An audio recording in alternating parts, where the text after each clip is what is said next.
गरीब किसान के जादुई खेत। सुजाता एक बहुत ज्यादा गरीब औरत थी। वहीं उसका बेटा और उसका पति दोनों खेतों में सब्जियां उगाने का काम करते थे। सब्जियां वह बाजार में बेच दिया करते थे, जिसके चलते उनके रोजमर्रा का खर्चा निकल जाया करता था। वहीं सुजाता की बेटी अभी पढ़ाई कर रही थी और उसकी पढ़ाई के लिए भी खर्चा चाहिए होता था। अब गायत्री ने स्कूल पास कर लिया था और उसे कॉलेज में एडमिशन चाहिए था, जिसके चलते उसकी फीस भरनी बाकी थी। वह अपनी माँ सुजाता और अपने पिता दामोदर के पास आकर कहती है, माँ, पिताजी, खुशखबरी की बात यह है कि मैं पास हो गई हूँ और मुझे बड़े कॉलेज में भेजा जा रहा है, लेकिन उसकी फीस ज्यादा है। क्या आप मेरे कॉलेज की फीस भर दोगे? गायत्री की बात सुनकर सुजाता और दामोदर थोड़ी देर सोच में पड़ जाते हैं। बेटी, तू तो जानती है घर में कितनी परेशानियां चल रही हैं। ऊपर से खेती बाड़ी का काम भी ढंग से चल नहीं पा रहा। लेकिन बेटिया, तुम चिंता मत करो, हम अपनी पूरी कोशिश करेंगे कि तुम्हारी कॉलेज की फीस भर दें। गायत्री इस बात को सुनकर बहुत उदास हो जाती है और चुपचाप वहां से चली जाती है।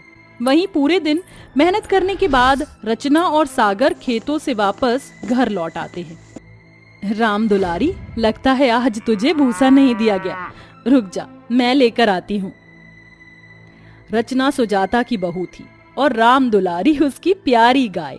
रचना उसका बहुत ध्यान रखती थी। वो एक बार को खुद भूखी रह सकती थी, लेकिन राम दुलारी को हमेशा खाना दिया करती थी। ये ले राम दुलारी, जल्दी से खा ले। इतने में हाथ मुंह धोकर घर वालों के लिए मैं खाना बना दूं। उनकी गरीबी की बेबसी ये थी कि उनके घर में राशन भी नहीं था और केवल सरकार द्वारा दिए गए अनाज और चावलों से वह अपने घर का गुजारा कर रहे थे और अभी खेती में भी काफी समय था। क्या करूं पिताजी, खेती बाड़ी सही से हो ही नहीं पा रही। आपको तो पता है ना, खेती बाड़ी करने के लिए बीज और खाद दोनों की मात्रा पूरी चाहिए होती है, लेकिन हम तो दोनों की मात्रा भी पूरी नहीं कर पा रहे हैं। दामोदर और सुजाता ये सुनकर बहुत उदास हो जाते हैं। उनकी परेशानियां खत्म होने की वजह बढ़ती ही जा रही थी। ऐसे ही धीरे धीरे कुछ दिन बीत जाते हैं और एक दिन रचना अकेले ही खेतों पर काम करने चली जाती है, क्योंकि सागर शहर से कुछ सामान लेने गया होता है। आज तो सारा दिन बिना खाए पिए ही काम करना होगा। मेरी कोख में पल रहा ये बच्चा भी मुझे कह रहा होगा कि मैं कैसी माँ हूँ जो इसे एक वक्त का खाना भी नहीं दिला सकती। माफ करना मुन्ना, लेकिन एक दिन तुम्हें पेट भर कर खाना खिलाऊंगी। रचना गर्भवती थी, जिसके बावजूद वह खेतों में काम कर ही रही थी, लेकिन तभी उसे खेतों के अंदर एक बच्ची के रोने की आवाज आती है। ओहो, ये बच्ची कहाँ पर है जो रो रही है? रचना आवाज को सुनते हुए आवाज तक पहुंच जाती है, जहाँ पर उसे खेतों में एक नन्ही मुन्नी प्यारी सी बच्ची दिखाई देती है। हे भगवान, हे ईश्वर, इस प्यारी सी नन्ही सी जान को यहाँ पर कौन छोड़ गया? लगता है भूख के मारे बिलख रही है। रचना उसे गोदी में उठा लेती है। उसे चुप करने की बहुत कोशिश करती, लेकिन कर ही नहीं पाती। इसके बाद उसकी भूख को शांत करने के लिए वह अपना दूध पिलाने की कोशिश करती है। जैसे ही वह बच्ची रचना का दूध पीती है, वो अचानक से एक देवी के रूप में बदल जाती है। आज तुम्हारी वजह से मैं एक श्राप से मुक्त हो गई हूँ। मैंने एक ऋषि मुनि की तपस्या के बाद उसे पानी देने से मना कर दिया था, जिसके चलते उस ऋषि मुनि ने मुझे श्राप दिया था कि मैं इसी प्रकार पानी और दूध के लिए तड़पते रहूंगी, लेकिन कोई मुझे नहीं पूछेगा। और जिस दिन मुझे किसी ने अपना दूध या पानी पिला दिया, उस दिन मैं श्राप से मुक्त हो जाऊंगी। ये तो बहुत अच्छी बात है। चलो, मैंने किसी बहाने किसी की मदद तो की। तुम्हारा ये बर्ताव मुझे बहुत अच्छा लगा। जाने से पहले मैं तुम्हें कुछ देना चाहती हूँ। वह देवी खेतों के बीचों बीच घूमने लगती है। घूमने की वजह से उसके अंदर से अलग अलग प्रकार की किरणें निकलने लगती हैं, जो पूरे खेत में फैल जाती हैं। देखते ही देखते वो खेत सब्जियों से भरपूर भरा हुआ दिखाई पड़ता है। आज से ये खेत कोई मामूली खेत नहीं, बल्कि एक जादुई खेत है, जिस खेत के अंदर हर प्रकार की सब्जियां उगेंगी। और हाँ, इस खेत की सब्जियां कभी खत्म नहीं होंगी। तुम जितना चाहे इसका लाभ उठा सकती हो। ऐसा कहने के बाद देवी वहां से गायब हो जाती हैं। इसके बाद भरे पूरे खेत को देखकर रचना बहुत खुश होती है। वो इस खेत की अलग अलग प्रकार की सब्जियों को एक टोकरी में तोड़कर रखने लगती है जहां से भी वह सब्जियां तोड़ती वहीं पर वही सब्जियां वापस उगाती।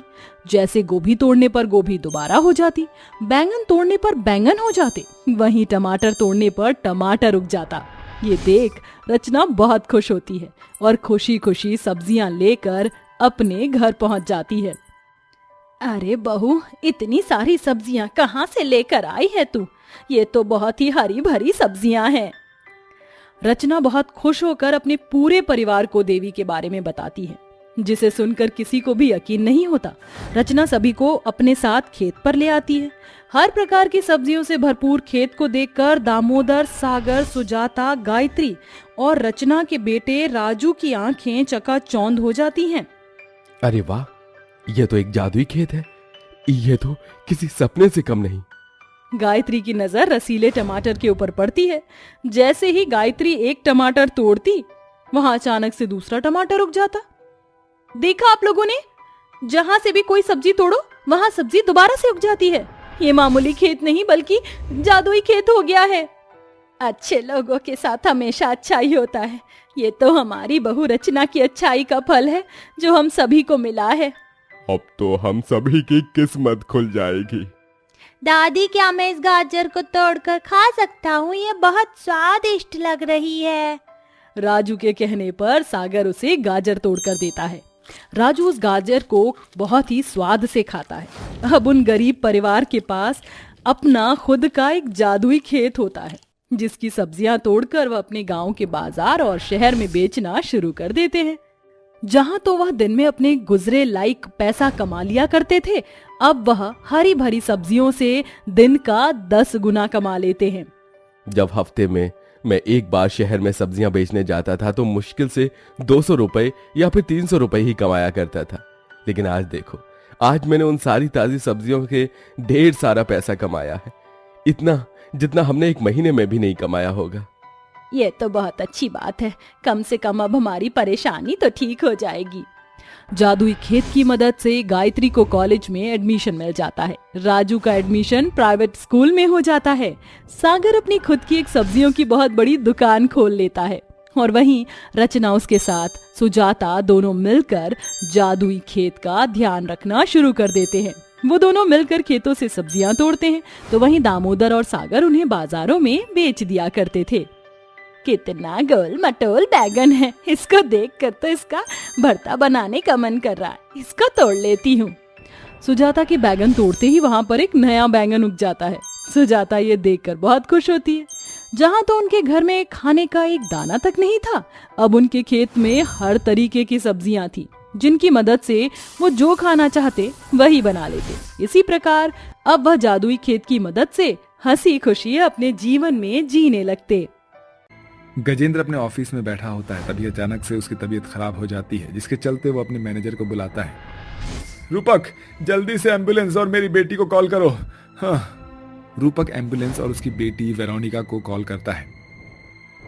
वेरोनिका, तुम कहाँ हो? तुम जल्दी से ऑफिस में आ जाओ। तुम्हारे पिताजी की तबीयत बहुत ज्यादा खराब है।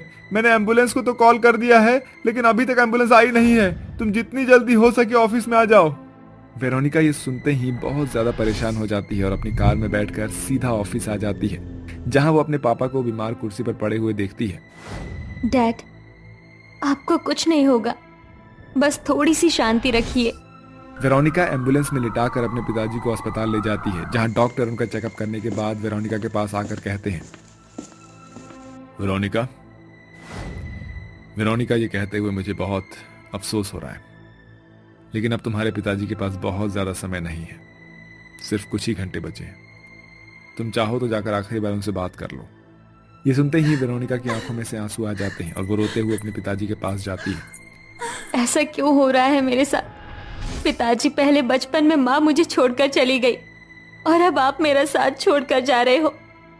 मुझे छोड़कर मत जाओ, आपके सिवा मेरा इस दुनिया में है ही कौन?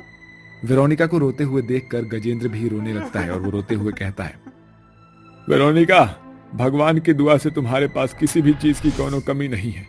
माना कि अब मैं इस दुनिया को छोड़कर जा रहा हूँ, इसलिए मैं तुम्हें जाने से पहले बता रहा हूँ कि रूपक बहुत अच्छा है और मैं जानता हूँ तुम भी उससे बहुत प्यार करती हो। अपनी जिंदगी की एक नई शुरुआत रूपक के साथ करना। वो बहुत अच्छा इंसान है इतना कहते ही गजेंद्र भगवान को प्यारा हो जाता है, जिसके बाद वेरोनिका फूट फूट कर रोने लगती है। वेरोनिका और रूपक दोनों मिलकर गजेंद्र का अंतिम संस्कार कर देते हैं। अपने पिता के मरने के बाद वेरोनिका अपने पिता की कंपनियों को ओवरटेक कर लेती है। वो हर चीज को बहुत अच्छे से हैंडल करने की कोशिश करती है, लेकिन उसे हर बार किसी न किसी चीज की कमी लगती है। और एक दिन ऑफिस में सबके जाने के बाद वेरोनिका अकेले अपने पिता के कैबिन में बैठी होती है और उन्हें याद करते हुए रोती रहती है। डैड, आप मुझे छोड़कर क्यों चले गए? मुझे आपकी बहुत याद आ रही है। एक परिवार की मुझे बहुत कमी महसूस होती है। उसी दिन रूपक भी लेट से जाता है और वो वेरोनिका को अपने बॉस गजेंद्र के कैबिन में बैठकर रोते हुए देख लेता है। वो टिश्यू पेपर लाकर वेरोनिका को देते हुए कहता है, चुप हो जा वेरोनिका, मैं तुम्हारे साथ हूं और हमेशा रहूंगा। रूपक को देखकर वेरोनिका अपने मन में सोचती है, पिताजी ने बिल्कुल सही कहा था। रूपक जी बहुत अच्छे हैं, लेकिन मैं बहुत ज्यादा काली हूँ।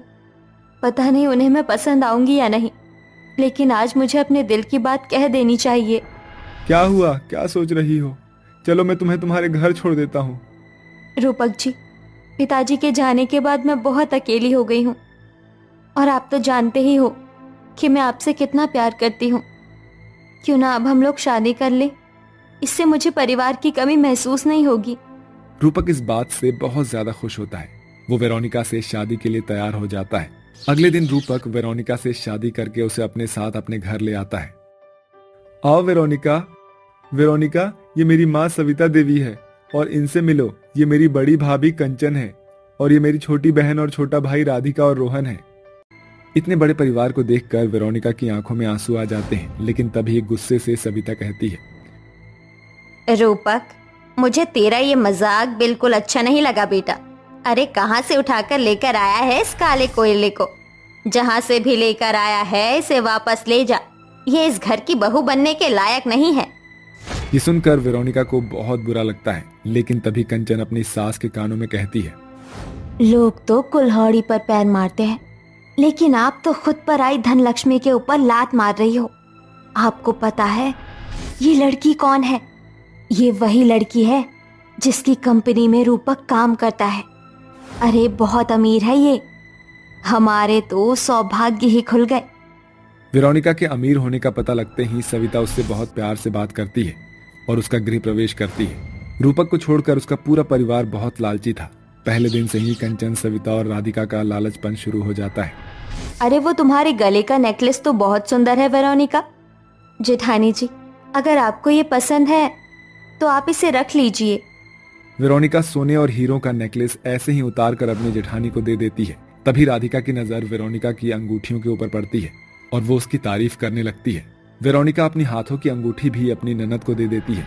वहीं वेरोनिका अपनी सास सविता को कई सुंदर सुंदर बनारसी साड़ियां देती है, जिसके चलते उन सभी के मुंह बंद हो जाते हैं। वेरोनिका के ससुराल में सब अब उसका इस्तेमाल करने लगते हैं। कभी भी किसी को कुछ चाहिए होता है तो वो वेरोनिका से पैसे मांगने लगते हैं। एक दिन वेरोनिका अपने ऑफिस से घर लौटकर आ रही होती है, जहां वो रसोई में अपने जेठानी और सास को आपस में बात करते हुए सुनती है। मुझे तो मेरी बहू बिल्कुल भी पसंद नहीं है। अरे है ही नहीं मेरे बेटे के लायक। मेरा बेटा रूपक बिल्कुल चांद का टुकड़ा लगता है और वेरोनिका काला कोयला।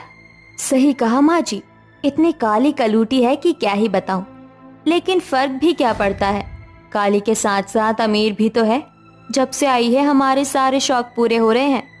ये सुनकर वेरोनिका को बहुत बुरा लगता है और वो वहां से सीधा अपने कमरे में रोती हुई चली जाती है और रोते हुए खुद से कहती है, हे भगवान, ये कैसी किस्मत है मेरी।